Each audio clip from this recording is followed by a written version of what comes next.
ఎప్పుడూ తినే routine chicken fry కాకుండా ఈరోజు నేను సరికొత్త రెసిపీతో మీ ముందుకు వచ్చేసాను. సో ఫ్రెండ్స్, ఈ రెసిపీని చూసి మీరు ట్రై చేసి ఎలా కుదిరిందో నా కమెంట్ బాక్స్లో చెప్పండి. ముందుగా నేను ఇక్కడ 250 గ్రామ్స్ చికెన్ని ముందుగా నీట్గా వాష్ చేసి ఉంచుకున్నాను. ఇప్పుడు దీంట్లో మనము తగినంత సాల్ట్ వేసుకోవాలి. 1 స్పూన్ అల్లం వెల్లుల్లి పేస్ట్, 1 స్పూన్ కారం, కొద్దిగా పసుపు. నేను ఇక్కడ 2 నిమ్మకాయల జ్యూస్ని తీసి పెట్టాను, అది కూడా ఇందులో మనం యాడ్ చేసుకోవాలి. మీకు స్పైసీగా ఎక్కువగా కావాలంటే ఇంకా కొద్దిగా కారం యాడ్ చేసుకోవచ్చు. ఇప్పుడు వీటన్నిటిని బాగా కలుపుకోవాలి, చికెన్ పీసెస్కి బాగా పట్టేటట్టు. మన దగ్గర టైం ఉంది అంటే ఇది 1 అవర్ పాటు మ్యారినేట్ చేసుకుంటే ఇంకా టేస్టీగా అవుతుంది. లేదు అని అంటే ఒక హాఫ్ అన్ అవర్ పాటు మ్యారినేట్ చేసినా బాగుంటుంది. ట్రస్ట్ మీ ఫ్రెండ్స్, ఈ రెసిపీ చాలా బాగుంటుంది.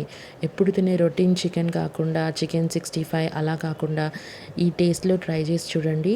మీరు మళ్ళీ మళ్ళీ ఇలానే చేసుకోవాలని కోరుకుంటారు.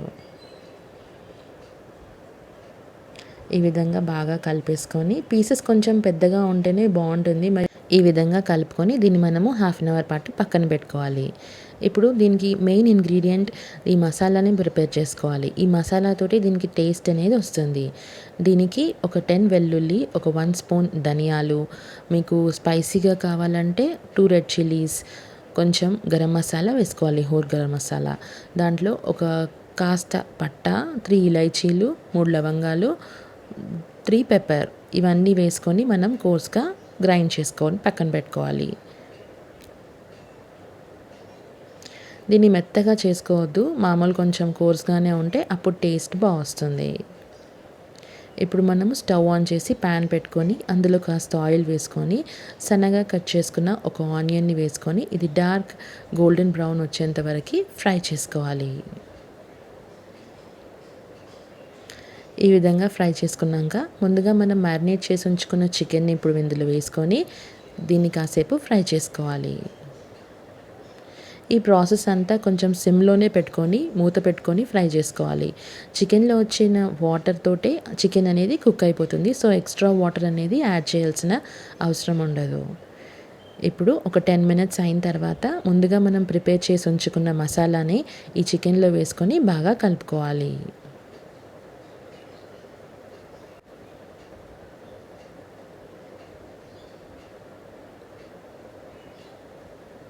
ఈ విధంగా కలిపేసుకొని మళ్ళీ మనం మూత పెట్టుకొని ఇంకొక 5 మినిట్స్ పాటు దీన్ని మనం కుక్ చేసుకోవాలి.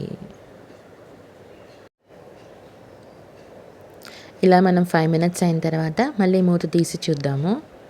చూసారా ఫ్రెండ్స్, ఎంతో యమ్మీ and tasty chicken fry ready అయిపోయింది. ఒకసారి అంతా మిక్స్ చేసుకొని పీస్ ఉడికిందా లేదో అని చెక్ చేసుకోవాలి.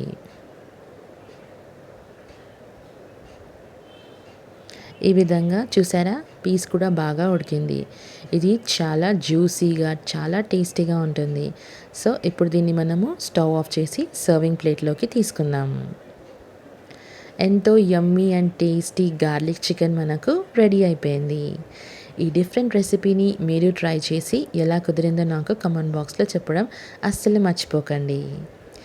మరిన్ని న్యూ రెసిపీస్ కోసం మన ఛానల్ని సబ్స్క్రైబ్ చేసుకోండి.